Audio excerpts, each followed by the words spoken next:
নদিয়ার চাপড়া সীমান্তে কৃষিকাজে বিধিনিষেধ, বাংলাদেশ পরিস্থিতি নিয়ে সতর্ক বিএসএফ। সীমান্তের 200 মিটারের মধ্যে পাট চাষে মানা। খুব স্বাভাবিকভাবেই আর্থিক ক্ষতির মুখে চাপড়া সীমান্তের কৃষকরা। টেলিফোন লাইনে রয়েছে প্রতিনিধি সমীর। সমীর, এতে তো বিপাকে পড়লেন কৃষকরা। একদমই তাই প্রিয়ঙ্কা, দেখো এই ভারত বাংলাদেশ সীমান্তবর্তী এলাকার কয়েক হাজার কৃষক কিন্তু এই নদীতে ফলে বিপাকে পড়েছেন। তবে কেন এই কিছু হয়েছে? সম্প্রতি বাংলাদেশের যে অস্ত্র পরিস্থিতি তৈরি হয়েছে তার জন্য ভারত বাংলাদেশের যে অবনতি হয়েছে সম্পর্কের, এর প্রভাব পড়েছে সীমান্ত এলাকায়।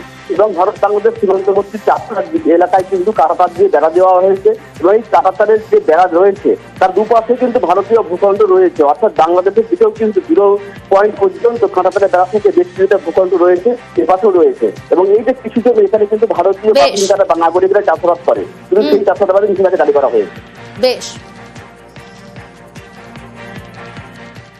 কিন্তু এই মুহূর্তে যদি আমাদের চাষ বন্ধ হয় তাহলে আমরা খাবো কি? আমরা গরিব মানুষ, আমরা চাষের উপর আমাদের নির্ভর। সরকারের তরফ থেকে 50 মিটার বাদ দিয়ে বলে আমরা এখানকার চাষিরা সব 50 মিটার বাদ দিয়ে চাষ করি, পাট চাষ করি।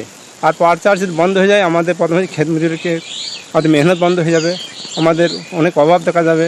এখানে 200 মিটার বাদ গেলে অনেক জমি চলে যাবে, ওই ভিতরে তো আর জমি থাকবে না, বাইরে তো অনেক চাষি মারা যাবে, কিন্তু কয়েকশো বিঘা জমি নষ্ট হয়ে যাবে।